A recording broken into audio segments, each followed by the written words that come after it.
Hey everybody, welcome back to the Dungeon Dive.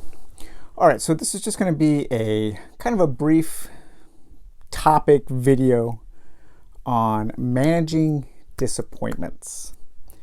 And unfortunately, I am sitting here with Secrets of the Lost Station to illustrate this point.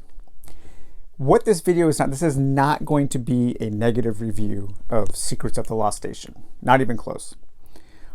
First of all, I am not going to do negative reviews anymore. They are too stressful.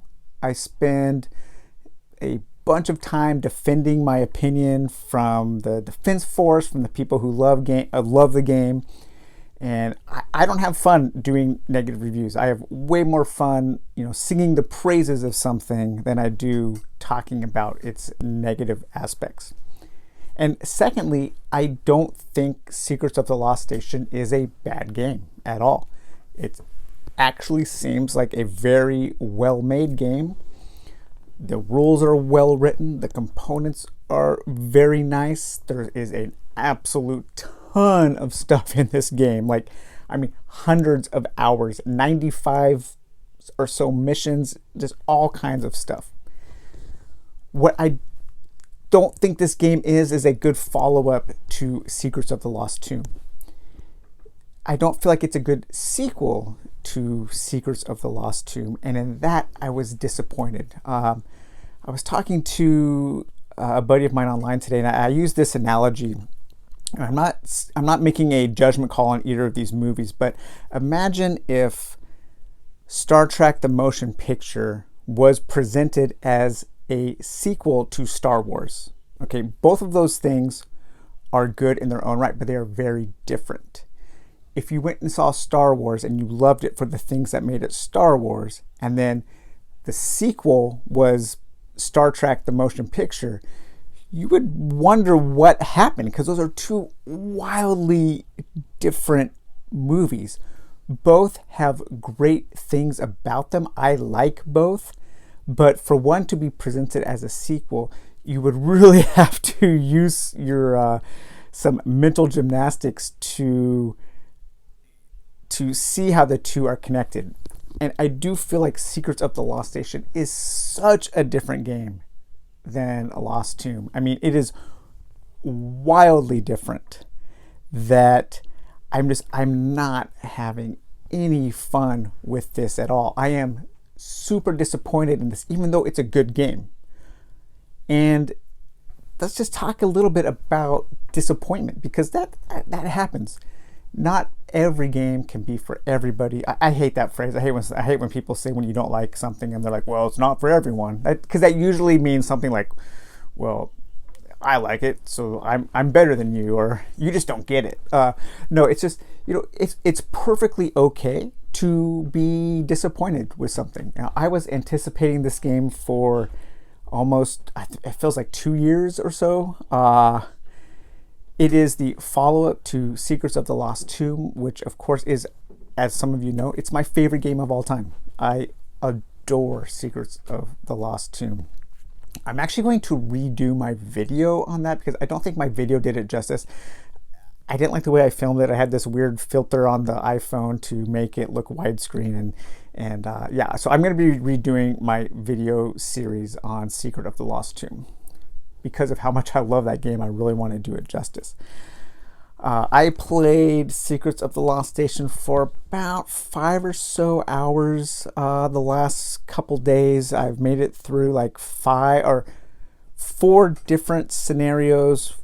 2 of those I played twice because I lost and I wanted to replay them. And I was not having any fun. And the reason was that because I kept comparing it to Lost Tomb. And I know people are going to say, well, just think of it as its own game. And that's pretty much impossible for me to do, because it is presented, it even says so on the back, the sequel to Secrets of the Lost Tomb. And so presenting it as a sequel does carry some weight to it. That there's some baggage there. And with me personally, there's a lot of baggage there, just because of how much I love Secrets of the Lost Tomb. And I didn't find any of the things that I love in Lost Tomb, I just wasn't feeling those in here. And that's perfectly okay. Disappointment is something that we have to deal with. And just because I don't like Secrets of the Lost Station, that doesn't like somehow magically render Secrets of the Lost Tomb unplayable, or it doesn't like evaporate my my copy of my favorite game of all time. I'm going to sell this, and I'm perfectly fine with that. And when I want to play Secrets of the Lost Tomb, I will just go and grab my copy off the shelf and play the game that I love. It really does suck, though, being disappointed in something that you were so anticipating. And I'm sure that happens all the time. But I know that there is this tendency to, like, at least to me, I see this tendency, especially with Kickstarter games, of people, like, I don't know if they're not wanting to embrace their disappointment or defend a game because they've already spent so much money on it and they've waited so long. There's so much financial and emotional and time invested in a Kickstarter project. You know, you pay the money, you cross your fingers and hope the thing gets funded. It gets funded, and then you have all your stretch goals, and then people are excited, like, yeah, like this game made so much money, we're getting so much content. And then you wait 2 years and all the updates and the back and forth on the community, and everybody's all pumped up, you know, and then the game comes out, and most of the time everybody just seems to love all the games. So that's great. I know people are going to love this game, and that is awesome. It's just not for me. And so I'm having to manage my disappointment. And the way I'm managing that is I'm putting the game up for sale. I'm having to be super strict in the games I keep. I have to be super picky because I am out of room. My house is tiny. I'm out of room. And so if I'm not super loving a game, I need to be able to let it go. And that is how I am dealing with my disappointment for Secrets of the Lost Station. I'm not going to keep it. I'm not going to keep it in hopes that maybe someday I'll love it.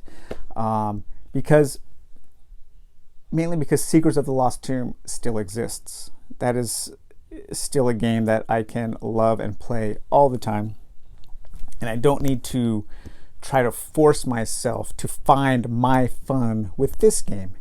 And so, yeah, it's perfectly okay. I was like sitting here this morning reading, you know, through like the scenario book and trying to play the game. Okay, come on, I've got to be able to find the fun in this game. Something has to click where I'm going to love it. You know, this is the sequel to my favorite game of all time.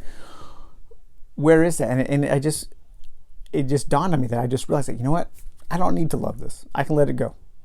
I can embrace my disappointment and pack the game up, and I'm not going to hate it. I don't hate the game at all. I'm not going to do a negative review. I'm just like, this stuff, you know, talk about all the things that they changed and all the things I don't like. Like, I don't need to do that. I could do that, and I have done that online already on Facebook and on BGG. And I don't want to be like the negative Nancy out there being like, oh, why isn't this like Secrets of the Lost Tomb? You know, nope. I'm just going to cut my losses and call it a day and hope that the next project Everything Epic Games does, which I believe is going to be a new reprint of Lost Tomb, which I've been assured they're not changing. They're just going to clean it up a little bit and make some more content for it. That is awesome, because I will be so on board with more stuff for Secrets of the Lost Tomb. I am not so on board with Secrets of the Lost Station. So I just want to, I guess I would say, you know, let's all learn how to manage our disappointment and realize that it's super okay to be disappointed in something that we were anticipating, and it sucks because we have that emotional investment and that time investment, that money, that financial investment.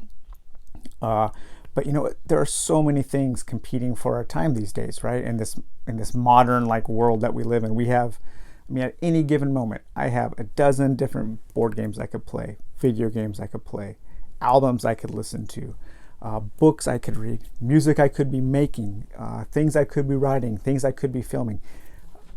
There is a plethora of ways I could be spending my free time, and trying to force yourself to get into something because you don't want to be disappointed. Personally, I don't think that is a good use of my time, because there are just so many other options out there. So yeah, that's it. Just wanted to make a real quick video. I was hoping I would have a super long, detailed analysis of this, a great unboxing and going through all the content and being super excited and getting everybody pumped up about Secrets of the Lost Station. So that's another thing that's disappointing, is like, it's weird, but I wanted to make this content, do these really cool episodes for the Dungeon Dive, and I was really looking forward to that and hoping that I could do that, but it just didn't happen. So anyways, if anybody's looking for a copy of Secrets of the Lost Station, I will be selling it, and you can contact me. So all right, we'll talk to you guys later. Bye bye.